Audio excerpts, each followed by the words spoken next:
नमस्कार, आप देख रहे हैं आज तक। आपके साथ मैं हूं अंजना ओम कश्यप। वक्त राज तिलक का है और राज तिलक का कारवां अहमदाबाद पहुंच गया। तालियों के साथ यहां पर मौजूद जनता का आप सभी का बहुत स्वागत हमारे साथ जुड़ने के लिए, क्योंकि देखिए अब काउंटडाउन शुरू हो चुका है। वोटिंग की घड़ी करीब है। 1 दिसंबर को 89 सीटों पर गुजरात की जनता सौराष्ट्र और दक्षिण गुजरात में वोट करने वाली है। सुधांशु त्रिवेदी, राष्ट्रीय प्रवक्ता, भारतीय जनता पार्टी के तालियों के साथ स्वागत कीजिए। सांसद भी हैं आलोक शर्मा जी, कांग्रेस पार्टी का पक्ष रखेंगे, तालियों के साथ उनका भी स्वागत कीजिए। अजय उमर साहब, वरिष्ठ पत्रकार हमारे साथ जुड़ रहे हैं, जो अहमदाबाद गुजरात को अच्छी तरह से समझते हैं, वो भी हमारे साथ जुड़ रहे हैं। लेकिन इससे पहले कि हम चर्चा की शुरुआत करें, आइए आपको सुनाते हैं गृह मंत्री अमित शाह का ये इंटरव्यू, क्योंकि इस इंटरव्यू में उन्होंने कहा कि दंगों के मुद्दे पर अगर हम ये सीना ठोक कर कहते हैं कि 27 साल में गुजरात में हमने दंगे नहीं होने दिए, तो विपक्षी क्यों परेशान होते हैं। इसके आगे आज तीन एक्सक्लूसिव इंटरव्यू, गृह मंत्री अमित शाह, राजनाथ सिंह रक्षा मंत्री और साथ ही बीजेपी अध्यक्ष जेपी नड्डा, तीनों का इंटरव्यू मैंने किया है और उसके कुछ हिस्से आपको सुनाएंगे और बातचीत दोनों से करेंगे। लेकिन सबसे पहले क्या कहा जब मैंने ये पूछा गृह मंत्री अमित शाह से कि 27 साल बाद भी गुजरात की जनता आप ही को क्यों चुने, सुनिए। आज तक और ये अमित शाह की रैली है अहमदाबाद में, वो रोड शो से कहिए, जिसमें जन सैलाब आप देख रहे हैं आगे। यहाँ पर लोग उमड़े हुए हैं अहमदाबाद की गलियों में। अमित शाह, देश के गृह मंत्री, रोड शो कर रहे हैं और लोगों से वो संपर्क साधने की। अमित शाह जी, 27 साल बाद भी गुजरात की जनता आपको चुने, क्या वजह बताएंगे? देखिए, ढेर सारी वजह है। सबसे पहले तो हमने यहाँ के कानून और व्यवस्था को चुस्त दुरुस्त रखा है। यहाँ से दंगे, फसाद, टेररिज्म बिल्कुल समाप्त कर एक अच्छा शासन देने का प्रयास किया है, जिसमें हम सफल रहे। और विकास के मोर्चे पर भी गुजरात के हर गांव को हमने रोड से जोड़ा है। गुजरात के हर गांव में 24 घंटा बिजली पहुंची है। सबसे ज्यादा इन्वेस्टमेंट गुजरात से आता है। देश में सबसे ज्यादा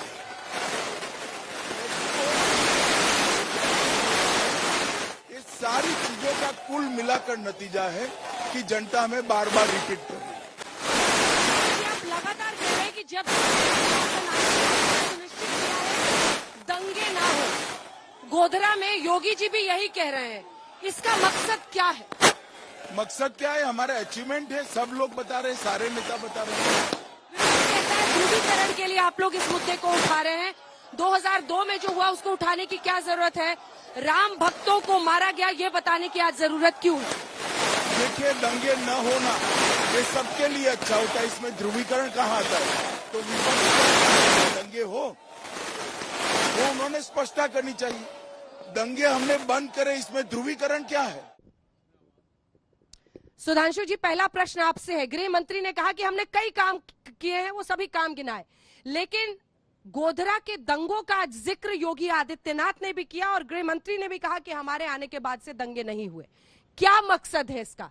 ध्रुवीकरण या कानून व्यवस्था पर अपनी पीठ थपथपा रहे हैं? देखिए, गोधरा का जो विषय है वो भारत के इतिहास का, सिर्फ गुजरात का नहीं, एक बहुत ही संवेदनशील विषय है, दर्दनाक विषय है, परंतु वो एक मामले में युगांतकारी भी है। क्या यह सत्य नहीं है कि उसके बाद कभी गुजरात में किसी प्रकार का कोई दंगा नहीं हुआ? यह सरकार की मुस्तैदी, सरकार की सतर्कता और हर प्रकार से इस प्रकार के तत्वों पर नियंत्रण रखने का प्रमाण है। हाँ, राजनीति क्या होती मैं पूछना चाहता हूं। गोधरा गोधरा बोलते हुए थकते नहीं थे, आज गोधरा शब्द आने पे डरते हैं। यह अंतर क्यों आया है? मैं याद दिलाना चाहता हूं 2007 का चुनाव। कभी आपने सुना है कि दंगों की जांच रेलवे की कमेटी करेगी?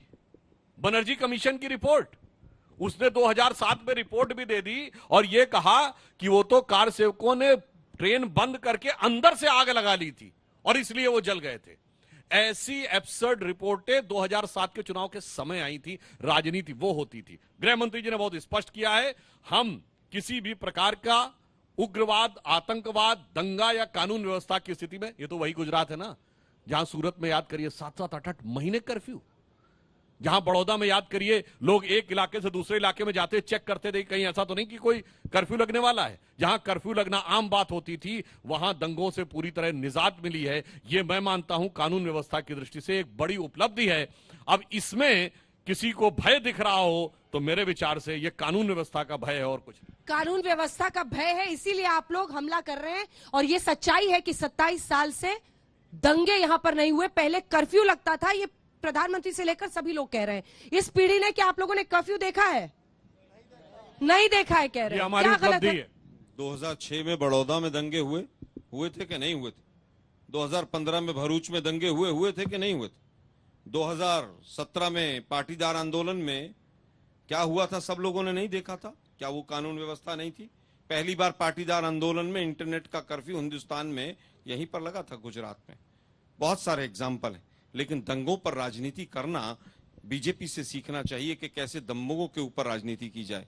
जहां जहां सत्ता में आते हैं वहां वहां दंगे समाप्त हो जाते हैं। क्या दंगे आप कराते हैं जब विपक्ष में रहते हैं? 2013 में उत्तर प्रदेश में दंगे हुए, किस तरह से हुए वो पूरे लोगों ने देखे। आज उत्तर प्रदेश के मुख्यमंत्री यहां पर बापू की पावन धरा पर आए हुए हैं। कौन कौन से केस थे? 12-13 केस थे उनके ऊपर, याद होगा ना। आज आप कानून व्यवस्था की बात कर रहे हैं। आप ही थे ना वो संसद में खड़े होकर रो रहे थे।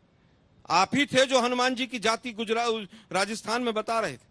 आप ही थे ना जो एक साधु को कह रहे थे कि आप पीछे से हट जाइए, फ्रेम में मत आइए। आपने राम जन्मभूमि के और तमाम अयोध्या में कांड किए हैं बहुत। आज आप राम भक्त बन रहे हैं। अगर आप सच्चे राम भक्त हैं तो अयोध्या में जो भूमि के कांड हुए, जो घोटाले हुए, उन पर जांच कराते, उनकी रिपोर्ट लेकर आते। लेकिन आपको केवल और केवल वो जख्म कुरेदने हैं। आपको दंगाई और दंगा पीड़ित लोगों को पूरी तरह से उनका उत्साह बढ़ाना है। माया कोडनानी हमारी पार्टी में थी क्या? किसकी पार्टी में थी? वो क्यों जेल में रही? क्यों उनको सजा मिली थी? वो कांग्रेस पार्टी की थी। लेकिन जब जब गुजरात का चुनाव आता है तो इस तरह की चीजें उठाई जाती हैं। लॉ एंड ऑर्डर बहुत अच्छा है, लेकिन मैं पूछना चाहता हूं अमित शाह जी, दिल्ली में जो दंगे हुए थे 1 साल, 1.5 साल, 2 साल पहले, जिस समय पर अमेरिका के राष्ट्रपति यहां पर आए हुए थे, वहां पर कानून व्यवस्था किसके हाथ में थी? क्या वो आपके हाथ में नहीं थी? और वो जो व्यक्ति जो उकसा रहा था दंगाइयों को, क्या वो आपका पार्टी का कैंडिडेट नहीं था? दंगों पर राजनीति करना कोई इनसे सीखे कि किस तरह से दंगों को भी अपने पक्ष में लेंगे। मैंने 3 दंगे गिनवाए, आपकी सरकार आने के बाद आए। लेकिन मुद्दे की बात यह है कि जब 125 से ज्यादा लोग मोरबी में मर जाते हैं तो क्या वो कानून व्यवस्था का और भ्रष्टाचार का और कमीशन का मुद्दा नहीं है? क्या उस पर उत्तर देना जरूरी नहीं है? कहां है वो जयसुख पटेल? वो कहां भाग गया? किसने भाग गया? क्या वो कानून व्यवस्था का मुद्दा नहीं है? ठीक है, इस पर एक जवाब देंगे। अंतिम बात कहना चाहूंगा। 3 दिन पहले भी जहरीली शराब पीकर लोग मर गए। क्या वो कानून व्यवस्था का मुद्दा नहीं है? 22 पेपर आउट हो गए इस राज्य के अंदर पिछले 6 वर्षों में। एसआईटी बनी, एक व्यक्ति जेल में नहीं गया। क्या वो कानून व्यवस्था नहीं है? क्या लट्ठा कांड में 70 से ज्यादा लोग जहरीली शराब पीकर मर गए, एक व्यक्ति अंदर नहीं गया जेल के अंदर? क्या वो कानून व्यवस्था नहीं है? दंगों पर आप पीठ थपथपाते हैं, जवाब दीजिए। वो तो कह रहे हैं कि आप कराते हैं क्या जब विपक्ष में रहते हैं, कि आपके आते रुक इस जाता है? देश में सबसे भयानक दंगे हुए 84 में, और प्रधानमंत्री के रूप में राजीव गांधी जी ने कहा बड़ा पेड़ गिरता है तो धरती हिलती है। अब बताइए, इससे ज्यादा राजनीति और बेशर्मी हो सकती है? और वो दंगा नहीं था, 3300 के 3300 एक ही कम्युनिटी के लोग मारे गए थे। पुलिस एक्शन में भी वही मारे गए और दंगाइयों के द्वारा वही मारे गए। और हम ये पूछना चाहते हैं, इस देश में एक्चुअली में क्या है? 50 से अधिक लोगों की जिसमें मृत्यु हुई वो भयानक दंगे माने गए। ऐसी संख्या है करीब 21-22। मगर 2 प्रकार के दंगे होते हैं। उसमें से एक है गोधरा का, जो हमारे शासनकाल में हुआ। ये होता है सांप्रदायिक दंगा, और बाकी होते हैं सेकुलर दंगे। सेकुलर दंगों की आवाज नहीं सुनाई पड़ती है, वो बहुत शांति से होके चले जाते हैं। 93 का मुंबई हो, 67 का सूरत हो, 87 का मेरठ हो, भिवंडी हो, दिल्ली हो, चाहे मुजफ्फरनगर हो, ये सब सेकुलर दंगे होते हैं। इनकी आवाज थोड़ी सुनाई पड़ती है। इसलिए हम कहना चाहते हैं दंगे पे राजनीति वो होती है। मैं तो ये याद दिलाना चाहता हूं, उत्तर प्रदेश में मुजफ्फरनगर में एक समुदाय को हम मुआवजा देंगे। हाई कोर्ट ने फटकार लगाई तब विड्रॉ करना पड़ा। एक समुदाय को ही हम राहत कैंप लगाएंगे, हाई कोर्ट ने वो लगाई, और एक ही समुदाय पर केस दर्ज करेंगे। ये लोग सरकार में शामिल थे उस समय। इसलिए हम कहना चाहते हैं, ईमानदारी से विकास, जन कल्याण और गुजरात के गौरव के ऊपर बात करने की स्थिति इन लोगों की नहीं है। इसलिए इनको ये दंगे की बात याद करनी पड़ती है। ठीक है अजय और जी, मैं एक और बात कह दूं, 1 मिनट। हाँ। मैं चुनौती से कहता हूं, 2002 के दंगे के बाद उठाइए मीडिया के जितने भी वो हैं, कितनी बार कांग्रेस के लोगों ने गोधरा का नाम लिया पिछले 20 सालों में, और कितनी बार हम लोगों ने लिया है। अगर 1:100 का अनुपात ना आए तो जो कहिए मैं उसके बाद तो माफी मांगने को तैयार हूं। हर स्टेटमेंट में गोधरा, हर इंटरव्यू में गोधरा, सिर्फ गोधरा। इसीलिए मैं कहता हूं गोधरा गोधरा गिनते नहीं थकते थे, आज गोधरा के नाम से बचते हैं। ये परिवर्तन गुजरात की जनता ने लाके। ठीक है अजय जी, एक कमेंट आपसे मैं चाहती हूं। नहीं, मेरा सवाल सुनिए। क्या जिन दंगों की बात होती है या गोधरा कांड का जिक्र होता है, ये सिर्फ दंगा से रिलेटेड नहीं है, बहुसंख्यकवाद और उसके दबदबे से भी रिलेटेड है। ये गुजरात में एक इमोशन को छूता है। एग्जैक्टली और उस इमोशन को बीजेपी बखूबी अपनी तरफ कर पाती है। क्या इस बात में दम है? इस बात में 100% दम है। और जब जब चुनाव आता है तब तब भारतीय जनता पार्टी दंगों की बात करती है, क्योंकि वो हिंदुत्व की वोट बैंक को सुदृढ़ करना चाहती है। और कांग्रेस पार्टी जो है अपनी मुस्लिम वोट बैंक जो है संभालना चाहती है। गुजरात के लोग अब इससे तंग आ गए हैं, ऊब गए हैं। ये जो यहाँ जवान लड़के बैठे हैं ना, उनको चिंता है उनके भविष्य की क्या होगी। ये पार्टी गारंटी देंगी कि अब अगला पेपर लीकेज नहीं होगा। इनकी एक पूरी पीढ़ी खत्म हो गई। अन्ना जी 7-7 साल निकल गए। लोग गांव से अहमदाबाद में आके किराए के मकान में रहते हैं, कॉम्पिटिटिव एग्जाम देते हैं, बेचारे एग्जाम में पास होते हैं, पता चलता है पर्चा लीक हो गया, एग्जाम कैंसिल हो गई, हाईकोर्ट में मामला गया, 7-7 साल तक चला जाता है। अगर चर्चा करनी है तो गुजरात में ह्यूमन डेवलपमेंट इंडेक्स की चर्चा करो कि गुजरात का डेवलपमेंट सिर्फ अर्बन एरिया में क्यों हुआ है, ट्राइबल एरिया में क्यों नहीं हुआ है। गुजरात में जो अनएम्प्लॉयमेंट रेट है उसकी क्या बात है, गुजरात में कुपोषण की क्या हालत है, गुजरात में किसानों को मिनिमम सपोर्ट प्राइस मिलता है कि नहीं मिलता है उसकी बात करो। जीडीपी की बात मत करो, ह्यूमन डेवलपमेंट इंडेक्स में जेंडर इनइक्वालिटी कितनी है उसकी बात करो। ये सब जो इश्यू है, महंगाई की बात नहीं होती है, पॉवर्टी की बात नहीं होती है, ये सब बातें कर रहे हैं चुनाव के टाइम पे। और चुनाव के बाद मैं आपको बताऊं, चलो भूल जाओ दंगों की बात, योगी आदित्यनाथ आते हैं तो बुलडोजर क्यों आते हैं, मुझे ये चीज समझाओ। योगी आदित्य जी का स्वागत आप बुलडोजर से करते हो। बुलडोजर पर जनता ताली बजाती है साहब। एग्जैक्टली बुलडोजर पर जनता वोट करती है, उसे यूनिफॉर्म लगता है सिविल कानून कोड। व्यवस्था का दबदबा चलता है। देखिए ये बड़ी बड़ी बातें तो हम लोग कर लेते हैं, लेकिन वोट किस बात से मिलता है, इस बात पर बीजेपी ने अपनी नब्ज पर उंगली तो रख दी है। मिस्टर उमट, अंजना जी मैं आपको बताऊं, 2002 के चुनाव जो था इमोशनल इश्यू था कि गोधरा कांड हुआ था, उसका फायदा बीजेपी को मिला। 2007 में सोनिया गांधी ने गलती करके मोदी जी को मौत का सौदागर कहा, वापस एक इमोशनल इश्यू आया। 2012 में गुजरात के रावण कह दिया खड़गे जी ने। सुनो 2012 में गुजरात के लोग गुजरात के बेटे को प्राइम मिनिस्टर बनाना चाहते थे, वो एक इमोशनल मुद्दा था। 2017 में हार्दिक पटेल का एजिटेशन एक इमोशनल मुद्दा था जिसका फायदा कांग्रेस को मिला। इस बार कोई इमोशनल इश्यू नहीं है, इसलिए एक इमोशन जगाने की कोशिश की जाती है, इसलिए दंगे याद आ रहे हैं। एक छोटा सा जवाब इस पर, बात पेपर लीकेज पे कीजिए। पेपर लीकेज की समस्या कई राज्यों में है जिसमें गुजरात भी है, उसका क्या हाल है आपके पास? यहाँ पर आपकी कानून व्यवस्था कहाँ जाती है? पेपर लीकेज के पकड़े तो जाते हैं, पहले तो पकड़े ही नहीं जाते थे, सब काम हो जाता था। मैं उदाहरण के साथ बोलना चाहता हूं। ड्रग्स पकड़ी गई, पिछले 3 साल में 20,000 करोड़ की ड्रग्स पकड़ी गई, और उससे पहले के 6 साल में 700 करोड़ की। जब पंजाब से लेके मुंबई तक पूरे देश में सबको पता था कि ड्रग्स किस तरह खुलेआम बिक रही थी, तब 700 करोड़ की पकड़ी जाएंगी, और अब 3 साल में 20,000 करोड़ की पकड़ी जाएंगी। पकड़े जा रहे हैं, यह महत्वपूर्ण है, और मैं उनको भी बधाई देना चाहूंगा। उन्होंने तो खुद ही गिना दिया मुद्दे से कौन भटकाता है। 2007 में सोनिया जी से लेके जो उन्होंने मौत के सौदागर बोला था, वहां से लेके रावण तक, और अभी जगदीश जी इनके कांग्रेस के अध्यक्ष हैं गुजरात के, क्या बोले? गुजरात के संसाधनों में पहला हक मुसलमानों का है, हम ला रहे हैं हिंदू मुसलमान की, दूसरा ला रहा है। बताइए। चलिए इससे पहले कि आगे बढ़े, एक सेकंड आप ही की बारी है। आलोक जी तो आप हड़बड़ाइए मत, आप ही की बारी है। गृह मंत्री से हमने चर्चा सुना दी है, अब दर्शकों को सुनाते हैं रक्षा मंत्री राजनाथ सिंह ने आज क्या प्रतिक्रिया दी। मल्लिकार्जुन खड़गे ने प्रधानमंत्री के लिए रावण से उनकी तुलना की है, 100 मुखी रावण कहा है। पहले सुनते हैं क्या कहा है रक्षा मंत्री ने, उसके बाद जवाब दीजिएगा। पीएम का चेहरा आगे करते हैं तो फिर आक्रमण भी उन पर होता है, फिर आप कहते हैं मोदी जी पर हल्ला कर रहे हैं। सर देखिए, राहुल गांधी को हेमंत बिस्वा शर्मा ने कह दिया सद्दाम हुसैन से चेहरा उनका न्यू लुक मिल रहा है। अब खड़गे साहब आए, वो सीधे रावण को ले आए, और 100 मुखी रावण है क्या मोदी जी वो कर रहे हैं। तो जब आप पीएम का चेहरा आगे करते हैं तो फिर आक्रमण भी वही होगा। नहीं तो पीएम का चेहरा आगे करते हैं तो ये नहीं भूलना चाहिए लोगों को कि प्रधानमंत्री ये केवल व्यक्ति नहीं होता है, प्रधानमंत्री ये संस्था होता है। स्वस्थ लोकतांत्रिक व्यवस्था में संस्था की प्रतिष्ठा को बनाए रखना यह केवल सत्ताधारी दल की जिम्मेदारी नहीं बनती है, बल्कि आम जन की यह जिम्मेदारी बनती है। आलोचना करने के और भी तरीके होते हैं।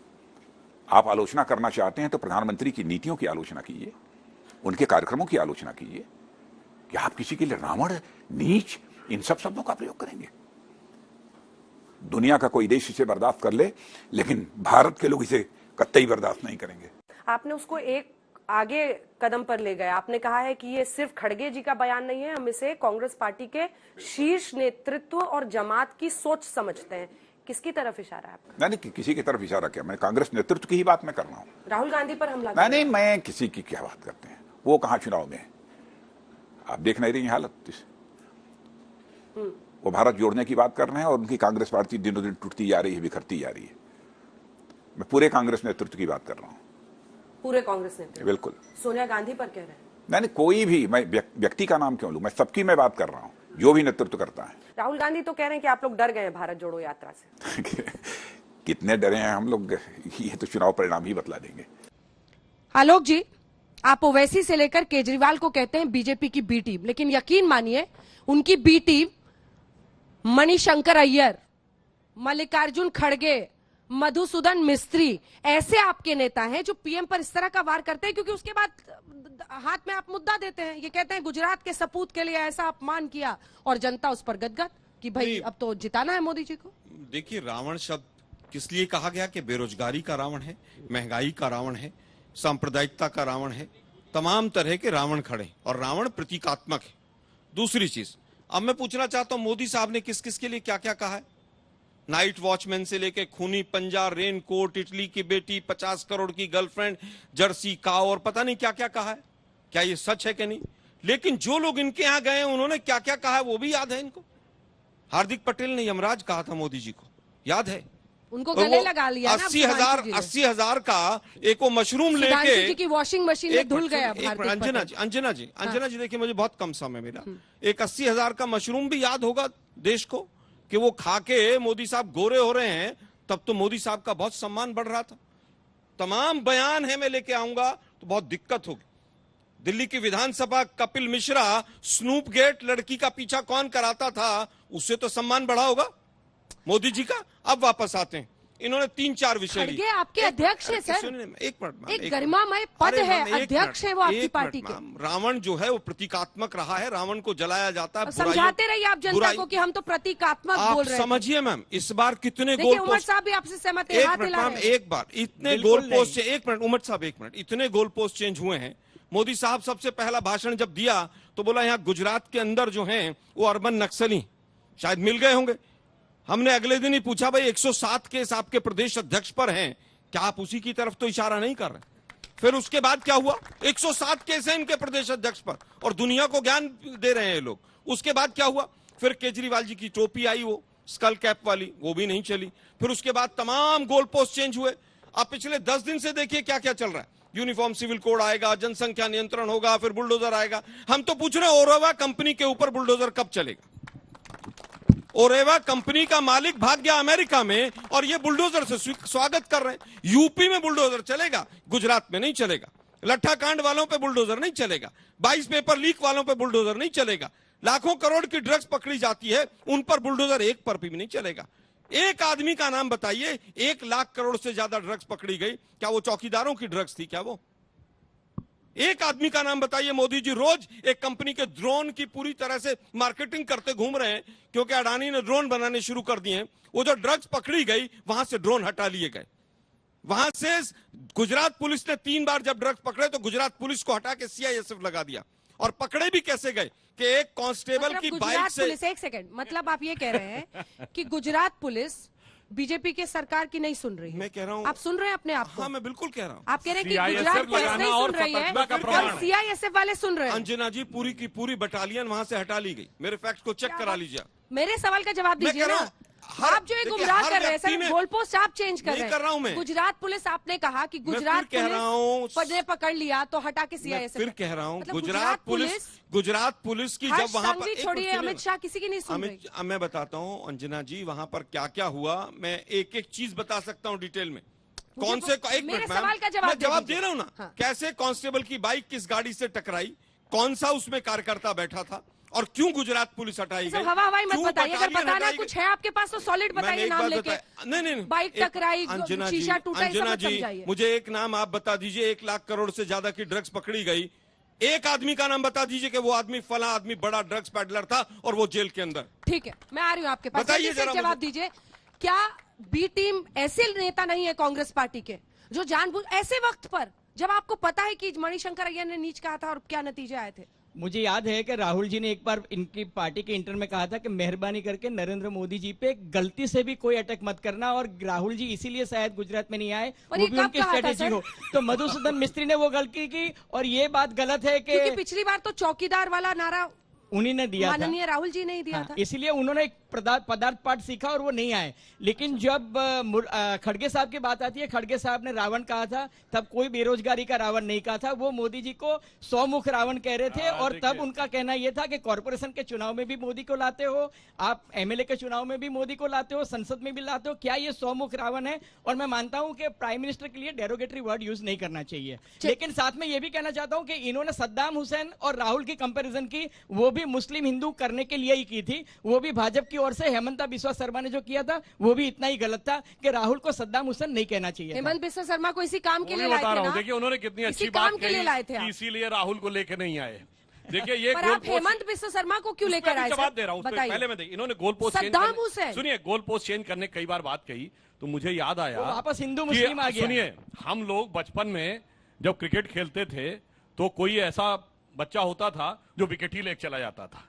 इनका तो गोल पोस्ट लेके घूम रहा है कि गोल कोई कर ना दे, तो गोल पोस्ट लेके दक्षिण से उत्तर तक चल रहा है, गुजरात में आ ही नहीं रहा, गलती से कोई गोल न डाल दे उसमें। अच्छा, जो बात इन्होंने कही उसका उत्तर उन्होंने दे दिया कि भाई जो कुछ खड़गे जी ने बोला था उसमें महंगाई, बेरोजगारी तथा कुछ नहीं बोला था, क्लियर कट उन्होंने बोला था। अब मैं सद्दाम हुसैन पे कहना चाहता हूं, भाई सद्दाम हुसैन इतना बुरा और खराब आदमी था कि उससे राहुल गांधी जी की तुलना होने से राहुल गांधी कांग्रेस आहत हो गई। बात बोलते नहीं, सद्दाम हुसैन वह व्यक्ति है जिसने एकमात्र राष्ट्राध्यक्ष जिसने कांग्रेस पार्टी को तेल के कूपन जारी किए थे। कांग्रेस पार्टी को 2006 वोल्कर रिपोर्ट, क्या कह रहे हैं जिसके लोग लिए फॉरेन मिनिस्टर के रूप में नटवर सिंह जी को इस्तीफा देना पड़ा था। और नटवर सिंह जी ने अपनी किताब one life is not enough में बहुत कुछ लिखा हुआ है। तो अगर बुरा था तो बोलिए ना बुरा था, और जिसने तेल के कूपन लिए वो भी बुरा था। वो संयोग से उस समय अध्यक्ष सोनिया गांधी जी थी। आज तक अंजना जी, कांग्रेस का एक नेता बताइए सर सद्दाम हुसैन के बारे में कहोगे बहुत घटिया आदमी था। पोलराइजेशन की बात कर रहे हैं तो बोलो तो खराब था, जैसे हम कह रहे रावण खराब है, रावण का नाम लिया तो मुझे दुख हो रहा है, बोले कि सद्दाम आप हुसैन लोगों को ये खराब। आइडिया आता कहां से सद्दाम हुसैन से तुलना करना?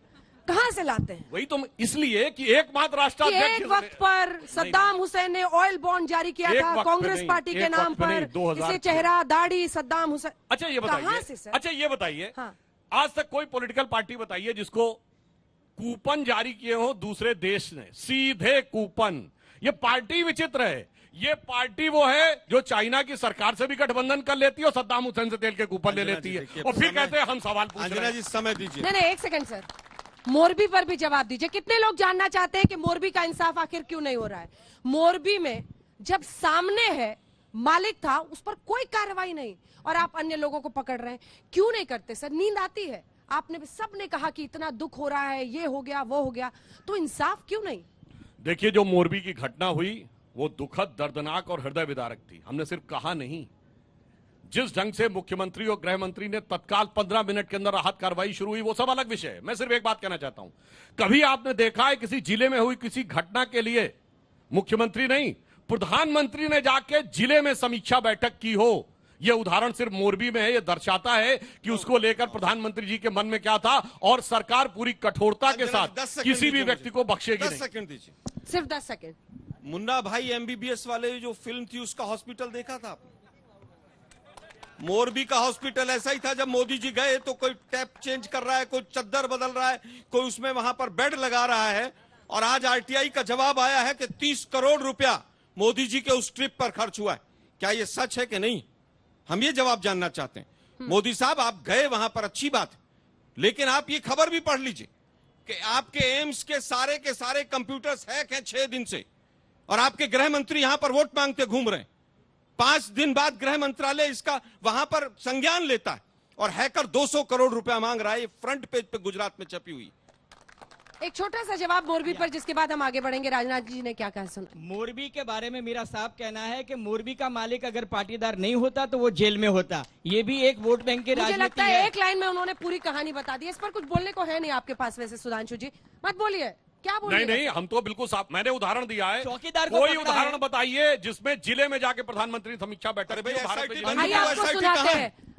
है? आज रक्षा मंत्री राजनाथ सिंह ने, आ रही हूं सर, रक्षा मंत्री राजनाथ सिंह ने मेरे इंटरव्यू में पीओके के मुद्दे पर कहा है कि ये संसद का संकल्प है और हम हर हाल में वापस लाएंगे। इसी के साथ उन्होंने ये भी कहा है कि वैसे भी पाकिस्तान के खिलाफ हो गए हैं पीओके में लोग। नरदनामी गर्व होगा कमांडर ने हमारे सर एक बयान दिया कि हम पीओके, अगर आदेश मिले सरकार की तरफ से, हम पीओके वापस लाने को तैयार हैं। नहीं नहीं, यहां तक हमारी सेना का प्रश्न है, हमारे सेना के शौर्य और पराक्रम पर कोई भी सवालिया निशान नहीं लगाया जा सकता।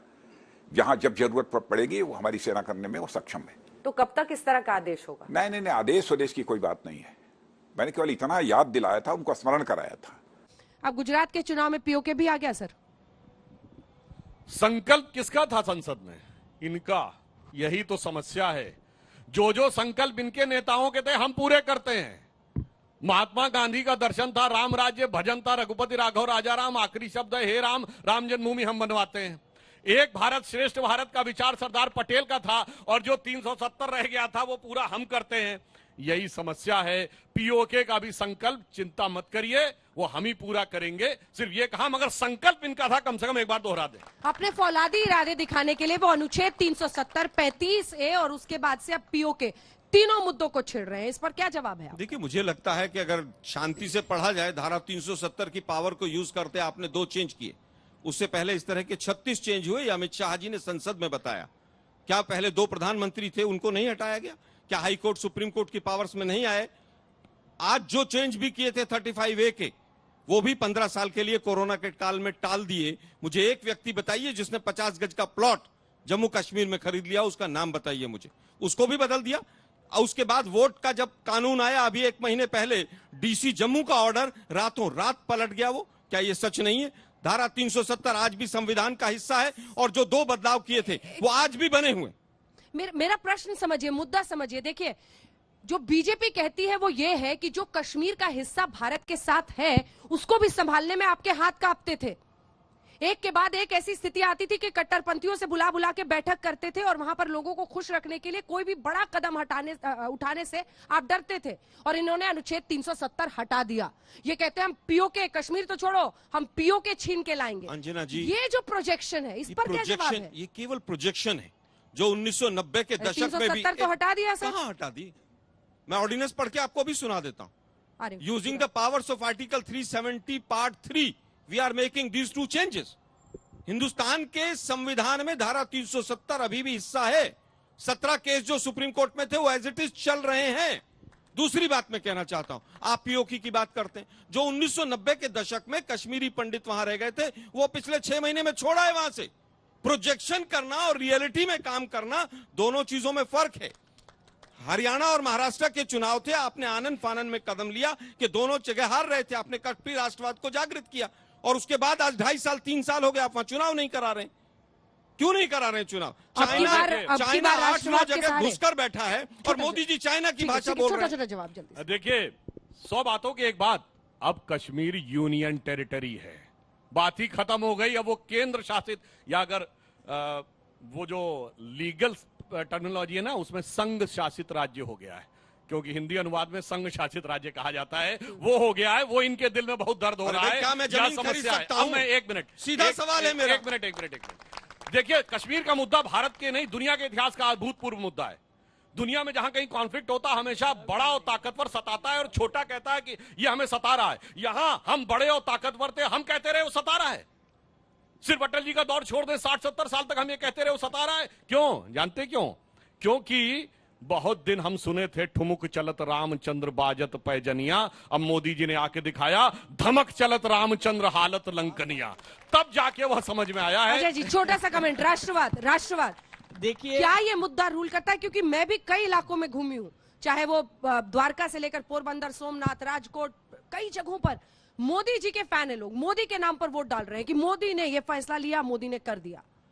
तो नहीं, मैं ये राष्ट्रवाद। बात सही है, गुजरात का चुनाव मोदी जी के नाम पे ही लड़ा जाता है और आज भी आप देखिए मोदी इतने लोकप्रिय नेता है कि आप इवन किसी भी कॉन्स्टिट्यूंसी पे चले जाओगे, उनको अपने विधायक का नाम नहीं मालूम है, उनको पूछे वोट किसको दे रहे हैं तो मोदी जी को दे रहे हैं। तो मोदी जी सबसे लोकप्रिय है और इसीलिए मोदी जी को लाना पड़ता है। लेकिन जब बीजेपी डबल इंजन की बात करी, आप देखिए कि अपने डिबेट में भी सब इश्यूज जो है राष्ट्र के नाम पे चल रहे हैं। मैं पूछ रहा हूं कि गुजरात में ट्राइबल डेवलपमेंट के बारे में बात क्यों नहीं हो रही है? अगर बीजेपी कह रही है कि गुजरात की इकोनॉमी को 1 ट्रिलियन बनाएंगे तो वो 1 ट्रिलियन कैसे बनाएंगे? अंजना जी, मैं और आप जानते हैं कि पूरे भारत की इकोनॉमी 3 ट्रिलियन की है, इसमें गुजरात की इकोनॉमी 1 ट्रिलियन होगी तो बाकी 32 स्टेट के है उसकी क्या हालत होगी? अगर ये कहते हैं कि 87% एम्प्लॉयमेंट सिर्फ गुजरात से आता है तो बाकी 32 स्टेट्स में से सिर्फ 13% आ रहे हैं। There are lies, damn lies and statistics, लेकिन बेसिक इश्यू को कोई चैलेंज नहीं कर रहा है। 1 ट्रिलियन वर्सेस 5 ट्रिलियन पर मैं आपसे जवाब लूंगी, लेकिन उससे पहले बीजेपी अध्यक्ष जेपी नड्डा से हमने आम आदमी पार्टी फैक्टर पर भी सवाल किया और फिर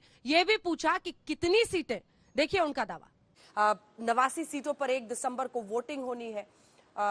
सौराष्ट्र, दक्षिण गुजरात का पूरा इलाका जहां पर वोटिंग होगी, कितनी सीटों पर आश्वस्त है? क्योंकि 182 में से 89 कर ले तो लगभग आधी सीटों पर अब 1 दिसंबर को वोटिंग होनी है। आप कई जगहों पर गए, क्या लग रहा है? देखिए, मुझे तो भारतीय जनता पार्टी के पक्ष में एक तरफा फैसला गुजरात की जनता ने मन बना लिया है, ऐसा मुझे दिख रहा है। अभी आपने सौराष्ट्र की बात की, साउथ गुजरात की बात की, वहाँ मैं लगभग सभी प्रमुख स्थानों पर होकर के आया हूँ।